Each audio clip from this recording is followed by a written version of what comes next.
So let's quickly go through my bus processing chains. For all those kind of vocal FX elements and samples, I just have a compressor, a reverb, an EQ, just for the filtering purpose as well, in case I need to load up some filters. Then on the drums, I have the trim. I usually, use it for gain staging. I mentioned it like many times in the previous videos. Then I have the H comp, just to give that extra layer of punch to the drums and to cut through the mix a bit better. In this particular case, as you can see, I went in with the wet 100%, but most of the times, to be honest, I would like use it something like this, just, to kind of give it as a parallel drum processing and not necessarily like as a full all-in plugin. But in this situation, yeah, I mean, it worked. I use it like this. I liked it. Then I send my drum bus to another bus, which is kind of a saturation bus, I might call it, a parallel boost, I named it. This technique, I actually saw it first in one of the Jason Joshua tutorials. And I find it interesting. So yeah, you just stack in a bunch of NLS bus, processors, and then even if you don't load up a preset, the plugin by itself kind of has an algorithm and adds kind of a saturation to the whole thing. So if you stack, I don't know, 1, 2, 3, 4, 5, 6, 7, 8 layers of the NLS bus, from waves, you really get some nice properties for the drums. I will quickly show you just for you to understand the difference. I mean, I was surprised as well. It's not something that I would do, to be honest, but I don't know, it just worked in this particular case. So I left it like this.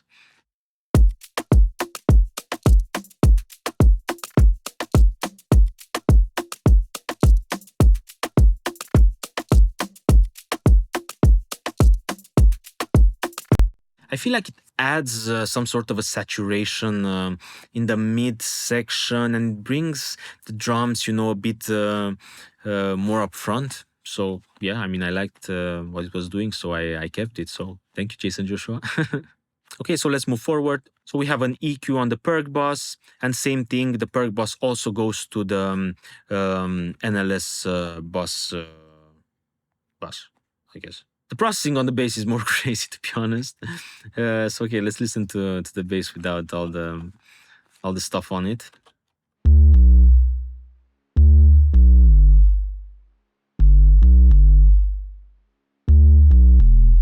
So more or less what I added was the UAD Little Labs Vogue. Then an EQ, just to cut some highs and some lows. A compressor. Another EQ kind of to control better the information. Then the Vertigo, I use it sometimes, when I need some saturation on the bass. The max bass, just to kind of lift up some frequencies in the low mid section, not on the subs, but more a bit to the mid section, to the low mid section. Then another EQ, just for the sidechain purpose. A compressor, another compressor, and another EQ. Same thing, just to tame down some frequencies after this entire processing happened. So yeah. Then, on the FX bus, an EQ, a compressor, a reverb as well. Same thing here on the guitars, an EQ, a compressor. I'm going into a reverb and a delay send. Then I have on the keys a compressor as well. On the synth, same thing, EQ, compressor. Just another EQ that I didn't use. I use it here, just for filtering purpose. But in this particular case, I didn't do any filtering stuff on the bus. I did it straight away on the tracks.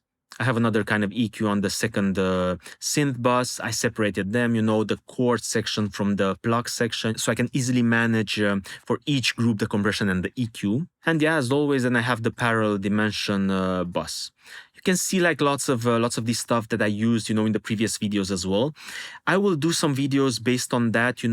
I will deconstruct, my parallel dimension bus. I will separately deconstruct maybe the drum bus, or the bass processing, and to get some in-depth stuff. I'm going to do a separate video regarding my master chain, just so I can approach it in a more detailed manner. So let's listen one more time to the final result.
Yeah, so this is how I produced an Afrobeat instrumental all in the box. So as I promised you, the surprise is here.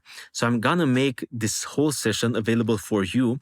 So this way you can actually dive into my session to see exactly how I used each individual tracks. I hope you'll like it. I hope you'll download it. I hope you'll make the most out of it. So if you are an artist, I'm gonna make available the stems for this project and also the instrumental. So I will be more than happy to hear what you're gonna do on this beat, how you will perform on it. So this way, yeah, I'm looking forward for any submissions. So I'll leave all the details in the description of this video, including all the download links and where can you submit the final result in case you want to share it with us. But yeah, that's my surprise for you. I hope you enjoyed it and see you soon.